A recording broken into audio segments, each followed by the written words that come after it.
নমস্কার বন্ধুরা, তোমরা সব ভালো আছে? আমি ভালো আছি। চলো আজকে ঢেঁকি শাক এনেছি বাজার থেকে। ঢেঁকি শাক রান্না করব চিংড়ি মাছ দিয়ে। কীভাবে করছি চলো। আর কেমন খেতে লাগে তাও ছোটোবেলা বোধহয় খেয়েছি। হ্যাঁ খেয়েছি। হ্যাঁ হ্যাঁ মনে নাই কীভাবে রান্না করে। আজকে আমি এই প্রথম রান্না করছি। প্রথম রান্না করছি ঢেঁকি শাক। চলো, পেঁয়াজ ধরিয়ে নিয়েছি, নিয়ে যে কড়াই বসিয়ে দিয়েছি, জলটা ফেলে দিই। কড়াই বসিয়ে দিয়েছি, গরম এই যে বন্ধুরা, কড়াই গরম হয়ে গেছে।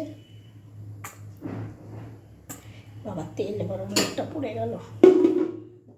ঠিক আছে, তেলটা গরম। যে বন্ধুরা, ঢেঁকি শাকটা কেটে ধুয়ে পরিষ্কার করে হয়ে গেছে। এবার প্রথমে আমি পেঁয়াজ দেবো।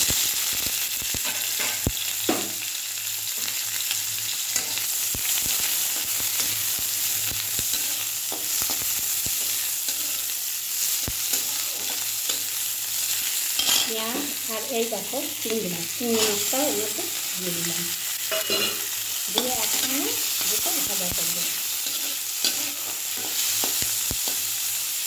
কাঁচা লঙ্কাটাও আমি দিয়ে দেবো। একসঙ্গে সব ভাজা ভাজা হয়ে যাবে। এটাকে কাঁচা লঙ্কা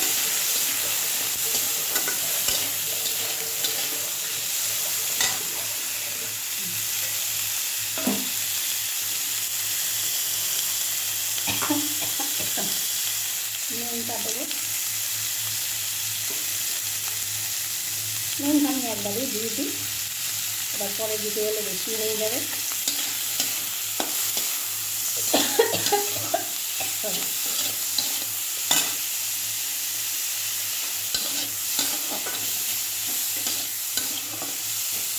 একটু ভাজা ভাজা হোক।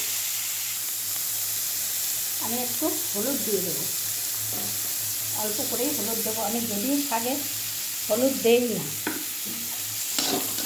চিংড়ি মাছটা দিলাম বলে হলুদ দিলাম। এবারে আমি এই যে ঢেঁকি শাকটা এবার আমি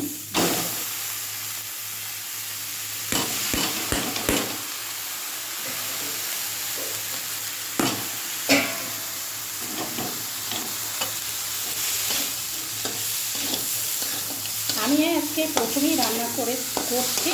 এখন ছোটোবেলায় নিশ্চয়ই খেয়েছি, কিন্তু সে আমি বলতে পারবো না, বলছি আমি তাই।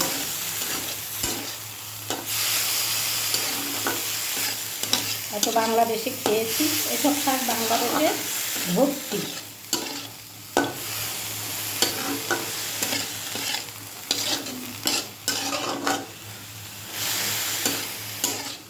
এখানে এসে আমি খাইনি, আমি এই যে প্রথম এসছি, তো বাংলাদেশ থেকেও খুব ছোটো প্রথম। আর আমাদের ওদিকে পাওয়া যায় না বন্ধুরা, বর্তমানে ওদিকে পাওয়া যায় না।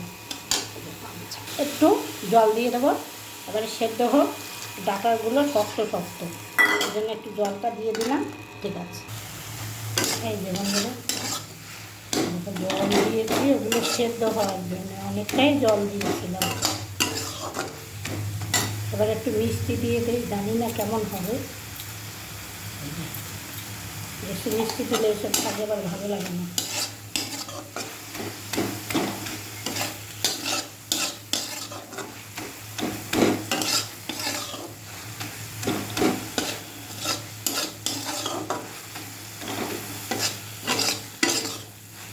হয়ে গেছে, নামিয়ে দেবো। হয়ে গেছে আমার ঢেঁকি শাক ভাজা চিংড়ি মাছ দিয়ে।